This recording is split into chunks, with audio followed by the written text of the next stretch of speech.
We now go to the gentleman from Tennessee, Mr. Desjardins. Thank you, Mr. Chairman. Today's hearing is about one thing, one simple thing. It's finding the truth. And I know these families here want the truth, and I know the American people want the truth.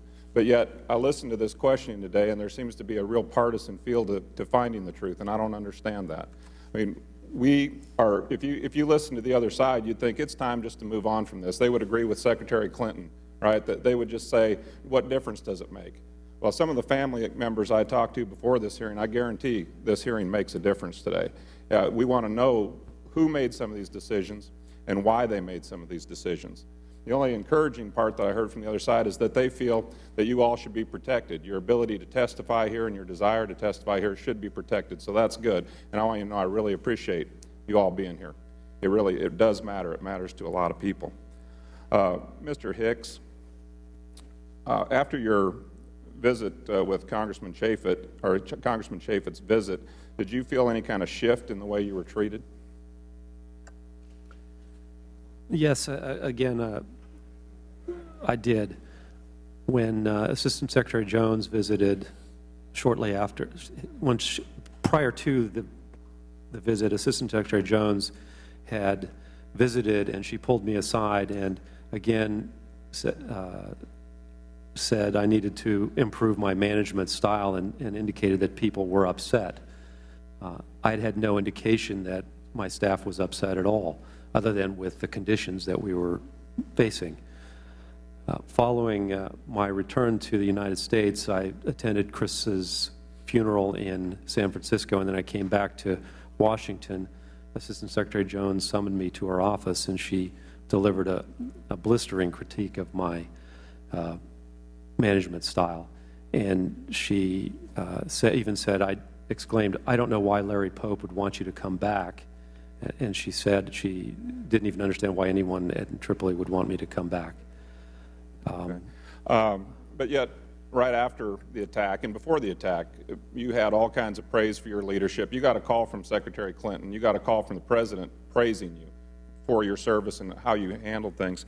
Was there a seminal moment in your mind to when all this praise and appreciation turned into something else?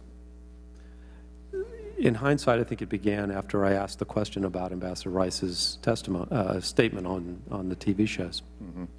And anyone listening to this hearing today, if they don't have questions, I mean, there was some comment made about, well, there was a few people in Libya that had a problem with this YouTube video, but the overwhelming evidence is that this was a terrorist attack. Everybody knew it, but yet someone higher up decided to run with this story, this facade, and they kept it for a long time. And I would think that everyone sitting here wants to know the answer why that was done. So what other impediments have you had, or how have you felt since deciding to come forward? Do you feel like they've treated you any differently from that point on?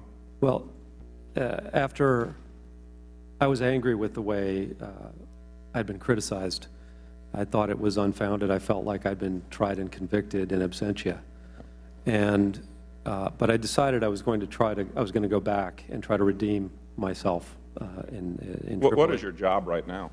What is my job? I am a Foreign Affairs Officer in the Office of Global Intergovernmental Affairs. Okay. A far cry from where you were and your level of capabilities. Yes, sir. Yeah. So when you came back to the United States, were you planning on going back to Libya? I was. I fully intended to do so. And what do you think happened? Based on the criticism that I received, I felt that if I went back, I would never be comfortable working there. And in addition, my family really didn't want me to go back. We'd endured a year of separation when I was in Afghanistan in 2006 and 2007, and that was the overriding factor. So I voluntarily curtailed. I accepted an offer of what's called a no-fault curtailment. That means that there would be no criticism of my departure of post, no negative repercussions. And in fact, Ambassador Pope, when he made the offer to everyone in Tripoli when he arrived, Chargé Pope, when he arrived, he indicated that people could expect that they would get a good onward assignment out of that. All right. Well, thank you. I would just close with the fact that, we have a president that's made it his policy since he took office not to knee-jerk or jump to conclusions when it comes to some tragedy or event. But yet, why did he do it in this case? Why was he quick to jump to the conclusion that this was a protest due to a YouTube video? I think we all know that's not true, and I think we all need to find the answer to that. Thank you. And of course. Could I just clarify? The job that I have right now, between my curtailment and my finding of this job that I have now, I had no meaningful employment. I was in a status called Near Eastern Affairs over complement, and the job now is a significant, it's a demotion. Foreign Affairs Officer is a designation that is given to our civil service colleagues who are desk officers. So I've been effectively demoted from Deputy Chief of Mission to desk officer.